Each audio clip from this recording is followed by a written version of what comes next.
Welcome to Spotlight Business Report. Data-driven, fearless, fueled. I'm Richard Anton. Tonight's question is one of the biggest in American politics and economics. Has immigration helped or hurt the United States over the last 30 years? The answer is not simple. Immigration has expanded America's workforce, boosted growth, and supported an aging economy. But it has also created real pressure on schools, housing, public services, and some lower-wage labor markets. First, the economic upside. Immigrants are a major part of the American workforce. Pew Research reported that immigrants made up about 19% of US workers in 2023, up from 12% in 1995. That means millions of workers helping run restaurants, hospitals, farms, construction sites, and technology companies. Immigration also helps solve one of America's biggest long-term problems: aging. As birth rates decline, the economy needs workers. This supports Social Security, Medicare, business growth, and consumer demand. It's the engine room of the future. The Congressional Budget Office estimated that the recent immigration surge would reduce federal deficits by about $900 billion over the next decade. Mainly because more workers means more tax revenue. It's basic math, even if the politics are complicated. Immigrants also contribute heavily to innovation. They start businesses at higher rates than US-born Americans.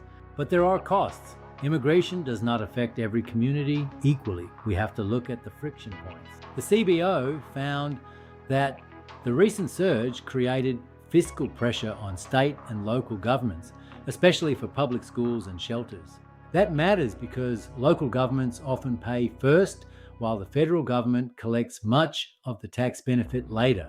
There can also be labor market pressure. When immigrants compete for the same jobs, some lower-wage native workers can suffer.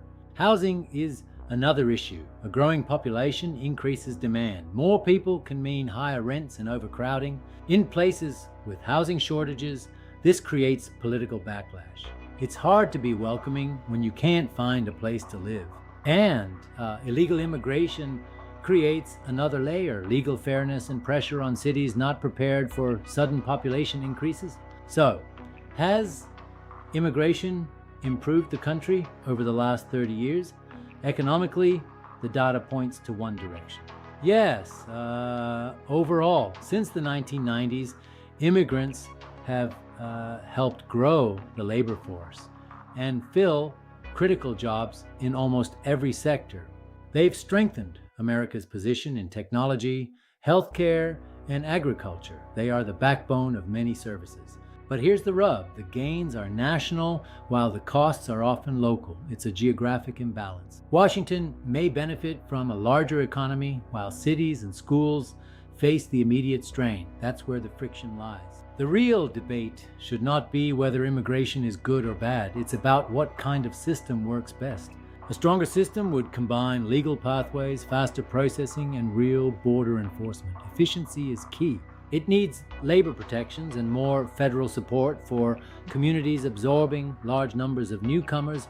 We can't leave cities alone. Immigration has helped build the modern American economy, but unmanaged immigration can create serious pressure.